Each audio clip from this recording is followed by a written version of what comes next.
Alright man, so for our very first Streetball 2 on fire video, we're going to be talking about stats. Now we're not going to be breaking these down because I have not looked very much into them yet. What we're going to do is, we're going to learn this together. So the way that you want to view your actual stats that you have right now on your character, you just simply click on info. You can find that to the bottom right of your character, but to the left of the skill details. So right here at the top diamond over here, just click on info.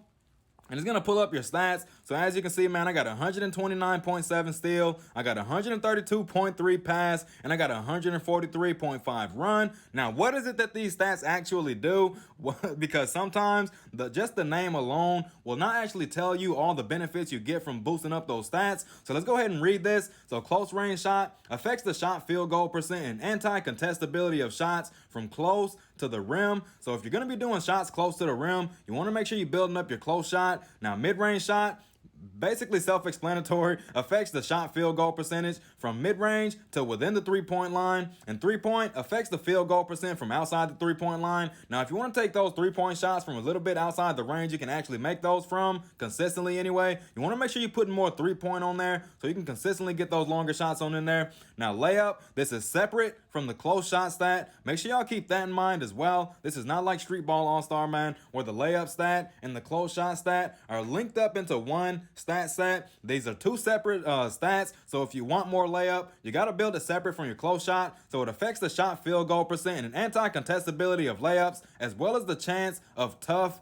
layups. That means the ones where you don't really have much space and then you bump into someone on the way up there and you swing your arm around them and you lay it on them. So next we're looking at dunk. Affects the shot field goal percent of dunks, the dunk anti-contestability, as well as the chance of midair overpower and tough layups. So dunk is going to affect your probability of actually dunking on someone when they initiate the physical contact. Make sure y'all keep that in mind too. You want to put more dunk on there if you're going to be dunking on people, because centers in this game, they do have a sprint on defense, man. Everyone in this game has a sprint on defense. Going to be very difficult to sneak your way in there and get a dunk in. So you got to make sure you're putting more dunk on your character if you plan on actually dunking on those centers. So next, we're looking at capability. The first section was offense. Now we're looking at capability.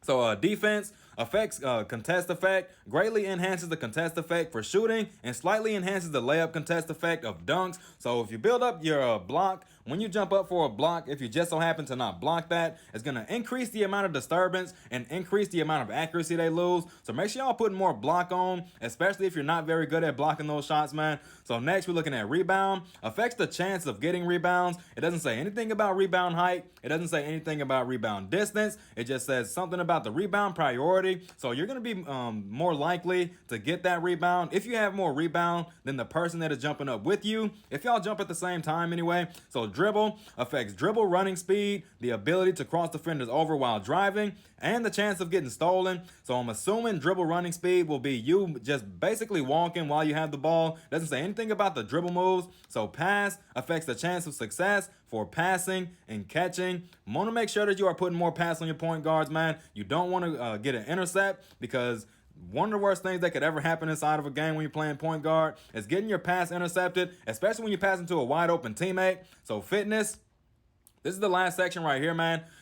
So first we're looking at run, affects running and drive speed. So running is when you're on defense. When you do your little sprint, when you activate your sprint button, it's going to affect the speed that you're running when you do that. And it's also going to affect the speed of your dribble moves. If you're going to be doing a lot of dribbling and you know that you're going to be doing a lot of defense, especially when it comes down to running way across the court when you don't have very much time, you want to make sure you're putting more run on, especially if you're going to be using a dribble build. You got to have run, man. You're going to be breaking their ankles with those extremely fast dribble moves. So next we're looking at vertical jump. This is the RES down here. So down here at the bottom right, you can see run, RES, solo, and flex. The vertical jump, I believe, is the RES. It could be the solo though. Not completely sure. So vertical jump affects the range of rebounding and blocking. So if you want to get more blocking height and you want to get more rebounding height and distance, you want to make sure you're putting more on your RES. Pretty sure that's what it is, man. I'm not really completely sure. So confront affects the result of physical confrontation,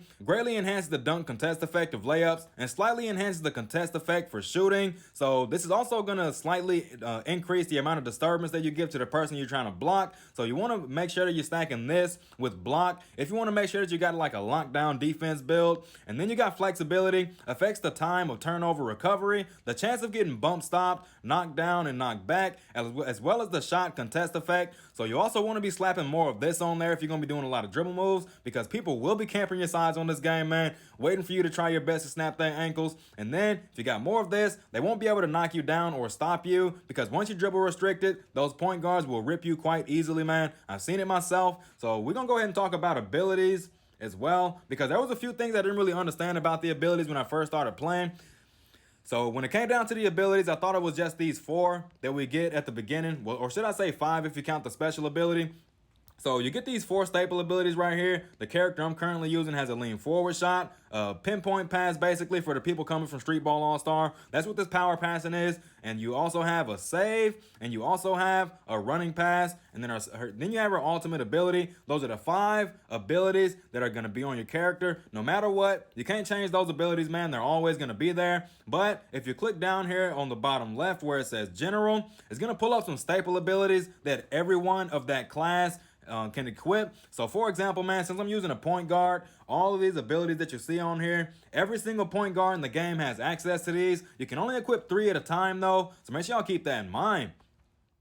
All right, man, that's just about cover everything. Just make sure you keep in mind, if you're going to be building your character for something, make sure you're putting the right stats on them, man. Especially when it comes down to a dribble build. You want to make sure you got more dribble so you can more consistently break people's ankles. You want to make sure you have more run so that you can have faster dribble moves, which will allow you to more consistently break your defender's ankles. You also want to make sure you have more flexibility, because if you're going to be using those dribble moves in rapid succession, you want to make sure that if you end up making a mistake, you can make up for it by not dropping the ball or getting dribble restricted and ripped. That's it. Now catch y'all on the next one.